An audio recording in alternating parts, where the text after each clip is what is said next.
Hey, you guys, good morning, good afternoon, good evening, whatever the case may be. I want to thank you for joining me in another episode of The Purposely Broken World. I'm your host, Mr. Kevin Nunez, and I want to thank you for spending some time with me really quickly. Just a few minutes, and I'm so just grateful and excited that we're here together. Today I want to talk to you about a movie called Good Bad Things. A very independent, low budget ish kind of movie. But it's very disability accurate, at least from my perspective, as a disabled male. This is not a full in-depth review of the lighting and the sound and all that kind of stuff. This is my review as a disabled male. Um, First of all, this movie I want to say I'm going to spoil it. I'm going to spoil the crap out of it. So if you don't want any spoilers, don't listen to this. But it's important for the whole purpose of the podcast. So if you want to watch it first and then listen to the podcast, do that. Two things. One, this movie is available on Hulu. I don't know how long it'll be available on Hulu. But it's on Hulu. Again, it's called Good Bad Things. The only reason I've heard of this movie at all is because disability. I'm gonna use the term influencers, Squirmy and Grubs, or Shin Hannah, Burkaw. Um, I'll leave a link to their YouTube in the show notes as well. They are a very famous abled couple. He has SMA or spinal muscular atrophy, and she is able-bodied, and they live together, and they're married, and it's a very cute, realistic portrayal of their life on YouTube. They've also published their first book together. Shane published his books before they were married or getting married. So I'll put all his books and the YouTube in the show notes so you can look up who they are. But they executive produced this motion picture, and I can't speak directly, but I think this is the first time that someone with a significant disability financially had enough uh, uh, wherewithal or ability to finance a major motion picture. This did win a few independent movie awards. Um, Not, I don't know if they actually won. If they were nominated for a few, like Sundance Film Festival, and Tribeca Film Festival. They were nominated for those kind of things. I don't know if they actually won, but they were nominated for those kind of independent. A very quick synopsis: a disabled male. He's a marketing executive, and he has to market this dating app. He has some form of disability. They actually, to my knowledge, never name exactly what his disability is, which I thought was a very clever choice. Because usually in any disabled movie, they are very specific to name what his disability is, and then they explain how his disability works and what his functionality is and all that kind of thing. Um, so that was a very wise, creative choice. I enjoyed there. He does use a wheelchair or some other mobility device, notably a scooter. Um, he does have some mobility in the movie. I don't know what his mobility is in real life. I've never seen this particular actor in any other movie before or since. So Again, I'm not a movie critic. I'm not gonna give you like this guy did this, this, and this. He was very typical blonde American Caucasian male with a significant mobility disability. Um, he is clearly disabled in real life. That was another good creative choice. It wasn't like Forrest Gump, who was obviously non-disabled, playing a disabled character. I'm sorry, Tom Hanks playing a disabled character. This actor was very clearly disabled. Um, and the love interest was very clearly non-disabled. Um, I love how it showed. It's all about his perspective. It usually in movies when it comes to disability, it's usually very easily portrayed as a what I call a fairy tale or after school special or inspirational kind of thing. This is not an inspirational kind of movie. At least that's not what they're going for at all. Um, if you get inspired by it, you get inspired by it, but that's not like the target at all. That's why a lot of people, I'm sure, have never heard of this movie because it's not cookie cutter. It's not, oh, he's a poor guy and he feels bad. This guy does not feel bad for himself at all. He does to an extent, because I guess we all do, but it's not like a woe is me kind of thing. He's very clearly a marketing executive. He very clearly has a career. He very clearly has financial means, at least to live a decent life. He's not just like a poor Cinderella kind of thing. Um, so anyway, the point is, he has to market this dating app.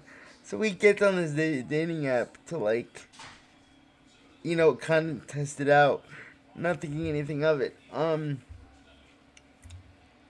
They make a point to say that he's had relationships in the past with other women, which I thought was very key. Also, because usually, in movies, it's very easily shown that disabled people have never had a girlfriend. They've never done anything. They make it a point to say the opposite in this movie, that he has had relationships in the past. So there's that. There's another plus. I like the fact that um how do I put this nicely? The girl is a typical woman. She's not like done over or not like like a, and yeah, she's pretty, she's beautiful. She does fit the Hollywood type of woman, but they don't make it a point to like, oh, she's like this ultra gorgeous woman who is like out of his league. She's very much like the girl next door kind of type of girl. Um, which so that I like that it wasn't like, this Victoria's Secret model taking this poor guy out. Um, Obviously he meets the girl on the dating app, and they start this relationship. I like that they took time to explain that his friend, his supporter, his caregiver had to go with him on the first couple of dates until they were able to get comfortable with each other. That is also very realistic for someone with a mobility issue. I know it's awkward to have a third wheel on a date, but it kind of helps ease the nervousness, because as a disabled male, we don't always feel comfortable in like new surroundings with a new person when you need that help in those kind of what I call like intimate tasks and like helping with food and that kind of thing. So I like that they made a point to like they gave the caregiver slash buddy like a purpose for being on these dates. He wasn't just there to be there. They made a point to like actually be there on the date and like explain why he was there. Um, which also helped kind of break the tension of the nervousness of the two characters. Um, I liked the fact that as the relationship flowed, they got more comfortable with each other. It wasn't just, oh my god, I can do everything and like, I love you right away. No. They took time to like understand each other and what each other's needs were. Um, so that was really cool to show that. I liked the fact that they made a point, not that it was sexual, like heavy R, because it was not like a nudity film. So you can watch this with like your 15, 16-year old disabled children. I would not go lower than that. But definitely like they made a point to emphasize that he can have a sexual relationship. In fact, again, not to like the 50 Shades of Grey level at all, but they made a point to show that sexuality is part of a relationship. Um, so those are the positives. Well, one negative, one more positive. I like the fact that they had to work through what I call the disability confidence barrier because he didn't have confidence in the relationship. And as a disabled male, this is a constant struggle we have to go through. Um, where we lose confidence in the relationship because we've been taught that we're not desirable. Like, that's been ingrained in us to, like, not be desired at all. At least on, like, a sexual or intimate level.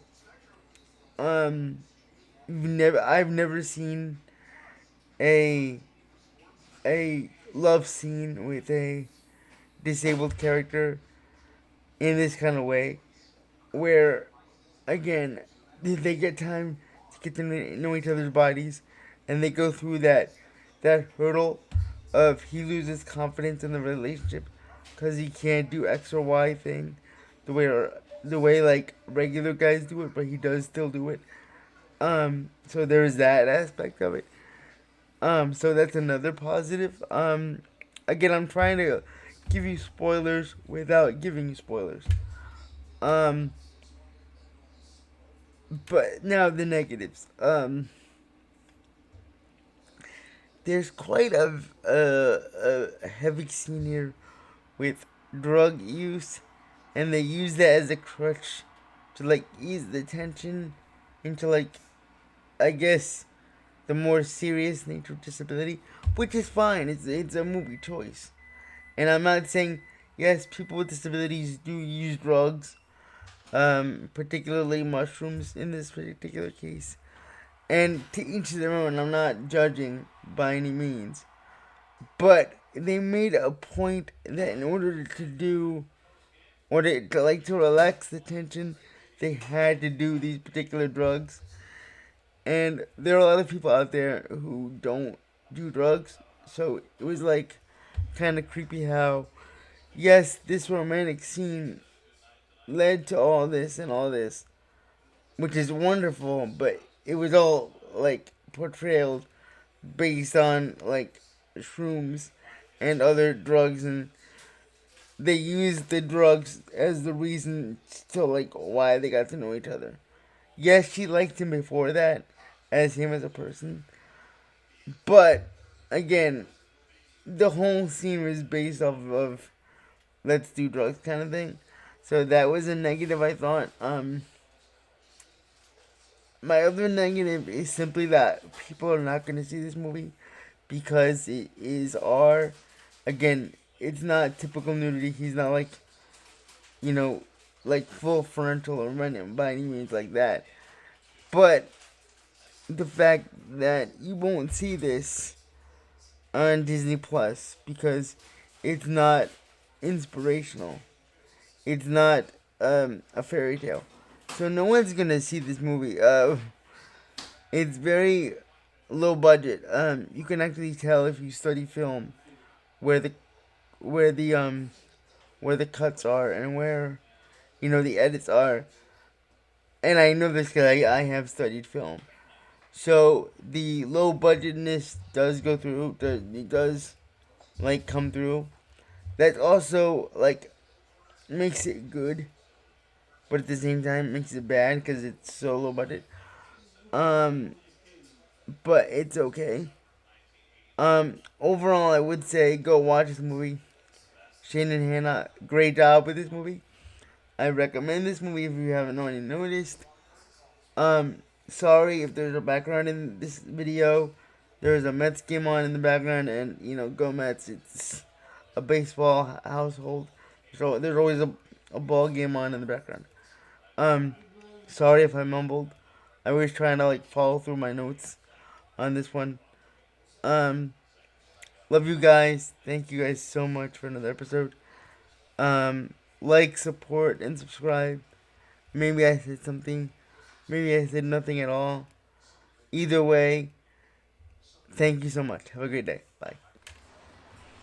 Hey friends, did you like that episode? Did you find value in it?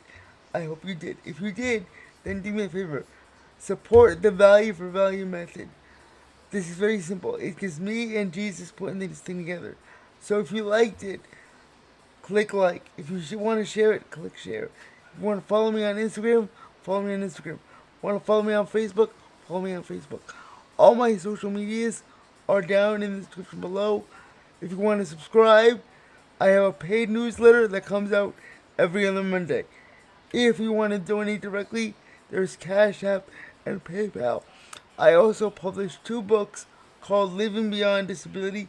It's a book series available on Amazon, also in the description below. With that being said, thank you for your time, and hope to see you next time.